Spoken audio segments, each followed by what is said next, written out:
Posso falar, André Guilherme. A capital paulista concentra grande número de rádios em situação irregular que prejudicam o mercado por meio da concorrência desleal. A constatação é do Ministério Público Federal, que detectou 16 rádios em situação ilegal somente em fiscalização realizada no final do ano passado. Elas podem sair do ar.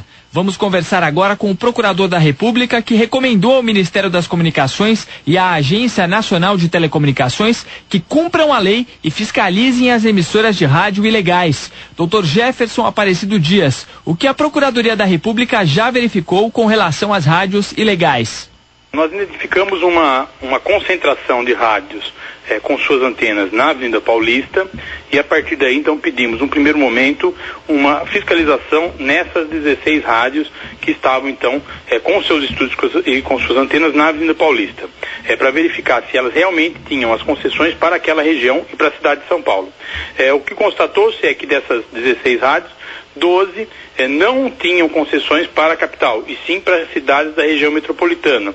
E apesar disso, não tinham estúdio nem antena nesse local da concessão. Então, a título de exemplo, uma concessão para uma rádio em Jundiaí, era feita a transmissão com antena e com estúdio apenas na Avenida Paulista. Então essa fiscalização já foi feita e agora o Ministério Público Federal fez uma nova recomendação para que o Ministério das Comunicações e a Anatel façam uma fiscalização em todas as rádios do Brasil, começando pelas capitais. Procurador, a lei é clara ao determinar que o deslocamento de antenas de uma cidade para outra só é permitido quando for necessário para munir a cidade de origem com o melhor sinal de rádio. Mas alguns empresários participam de licitações que custam pouco em cidades pequenas e depois recebem canais que custariam muito mais caro. Ou seja, é uma fraude? Na verdade, existem duas fraudes que estão sendo cometidas. Existe essa fraude com a população, que acaba não sendo atendida pela rádio. Então, há uma condição de rádio que deveria atender uma certa comunidade e isso não ocorre. E há também uma fraude com relação à licitação. A título de exemplo, muitas vezes o empresário, ele concorre e ganha uma concessão numa determinada cidade, mas coloca a antena numa capital. Algumas vezes, a diferença de valor entre uma e outra chega a ser mais de 100 vezes. Então aí ele tem um lucro indevido e ilegítimo também. Estamos conversando no Jornal da Manhã com o Procurador da República, Jefferson Aparecido Dias. Agora, doutor, como esses empresários conseguiram burlar a lei por tanto tempo? E por que a Anatel e o Ministério das Comunicações precisam ser provocados para realizar as fiscalizações previstas em lei? É muito interessante.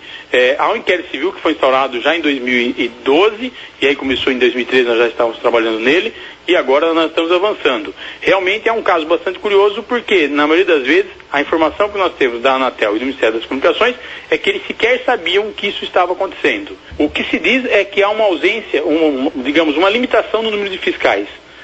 Eles não estão totalmente capacitados para fazer a fiscalização como deveria ser feito, do tamanho que exige a situação brasileira de rádios.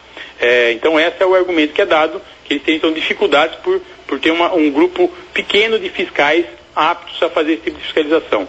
O Ministério Federal entende que isso não é não é justificável, é necessário que a Anatel e o Ministério se equipem para fazer essa fiscalização e também para agilizar qualquer pedido. Nós conversamos com o Procurador da República, Jefferson Aparecido Dias, que recomendou a fiscalização de todas as rádios no país, a começar pelas capitais. Obrigado pela entrevista ao Jornal da Manhã.